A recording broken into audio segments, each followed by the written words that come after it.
Hello and good morning, everybody. You're with Martin Bennett, Chief Account Executive and Trading Analyst, GDMFX. Welcome to today's European Session Market Outlook. As usual, starting with a coverage of the North American markets. Yesterday, the Dow Jones did 11 points up.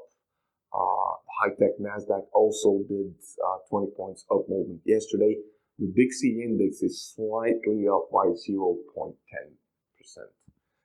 Initial jobless claims, 7,000 weaker than the expectations at 2,077. The CPI data all across the chart came out weaker than the anticipated numbers.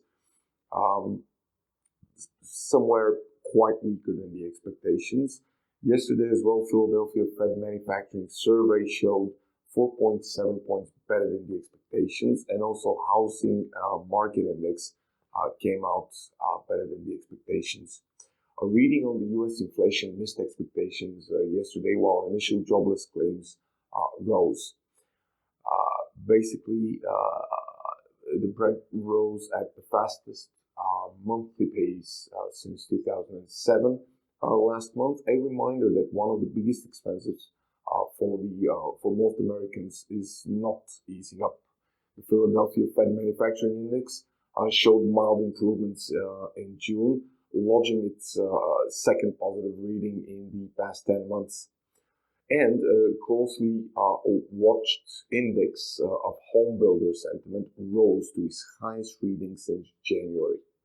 Housing starts month on month and building permits month on month. Those will be the events for the US today. In Canada, the Bank of Canada will print out the inflation reports today.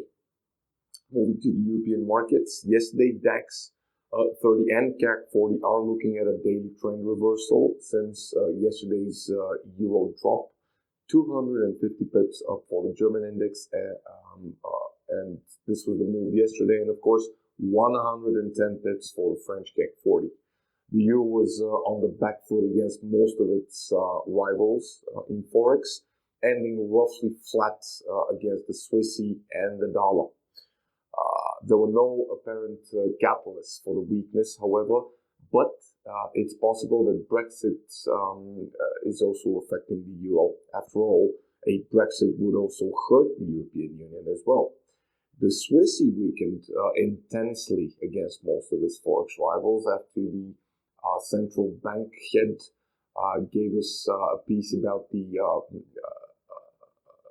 bank being able to cut further if they need. The bank monetary policy decision, as expected, the Swiss National Bank maintained its current monetary policy. So the target range for the Libor rate is still between minus 1.25 up to minus 0.25, with a median target rate at minus 0.75. The interest rate on sight deposits, meanwhile, still stands at minus 0.75%.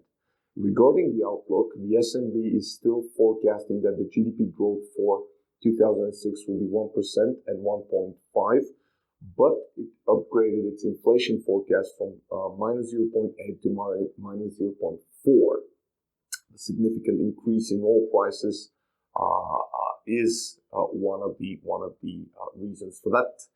Mr. Thomas Jordan was also interviewed by a few medias, and he clarified that the SNB's outlook assumes that the Britons will vote against Brexit, and that a Brexit would mean that the SNB's projection would have to be reassessed.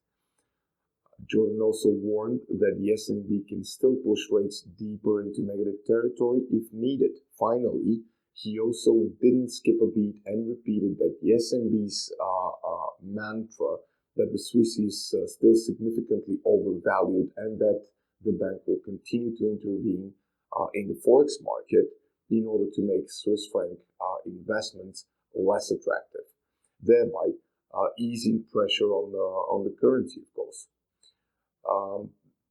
From this point on, in the European zone, we're waiting for the current account numbers, along with the labor cost reports for the first quarter. Also, the Economic and Financial Affairs Council, which is the main decision-making body of the Council of the European Union, and it's composed by the finance ministers of whole 27 European Union members, is starting a meeting today in Cyprus.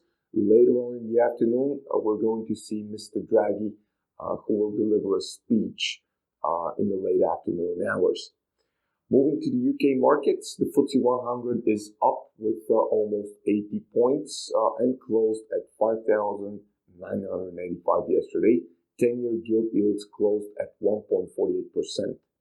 Bank of England interest rates decision yesterday unchanged. Asset purchasing facility ended up at 375 billion. The MPC vote was 9 versus 0.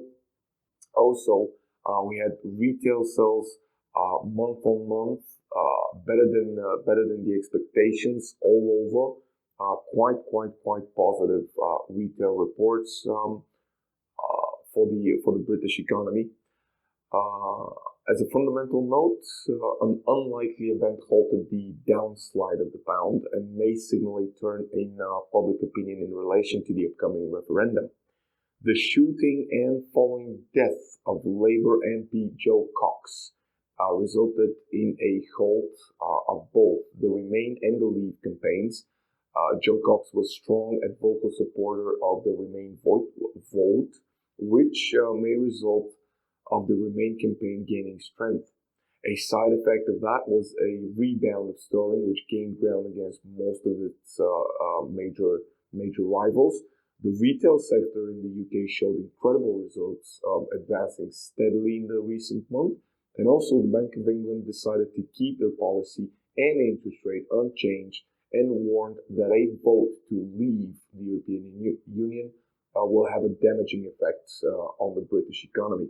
In numbers, pound versus dollar, almost 100 pips yesterday, 300 pips range versus the Japanese yen, 60 points down yesterday, almost 500 points range, 130 even more down already today.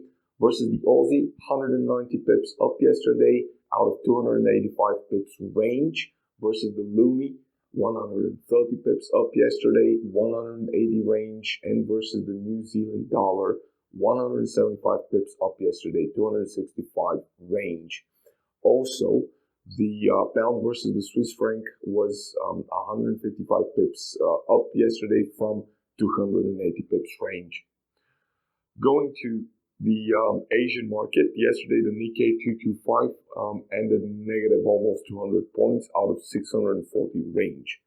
Japan's government bonds surged, driving down yields from 5 to 40 years to record lows as the yen surged after the central bank kept policy unchanged, while the Federal Reserve cited Brexit risk as a reason for stemming path.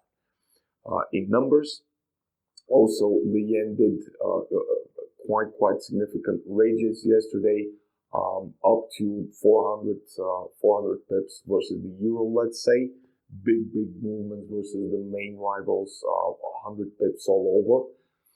On Sunday, we're going to see the import and exports on year-on-year reports, and on Monday, the Bank of Japan monetary policy meeting minutes are going to be published. On the commodities front, the S&P 500 index had a range of 30 pips, and the current level is 2080. Natural gas storage change, the storage in the US in the week ended June 10th, rose by 69 billion British thermal units, above forecasts for an increase of 64 billion. Crude futures fell sharply yesterday, slumping to their lowest levels in 5 weeks, which was amid a surging dollar, continuing fears of global oversupply, and mounting Brexit concerns. The WTI had $2 range, down at 46.55. Gold futures held near the highest level since August 2014 in North American trade yesterday, as investors digested a number of key U.S. economic reports to gauge the health of the economy and the timing of the next U.S. rate hike. Gold had a range of $29, currently 1,283 per troy ounce. Today, Baker Hughes oil rig count is due. That was pretty much all for me from today. Thank you very much for your attention. Cheers.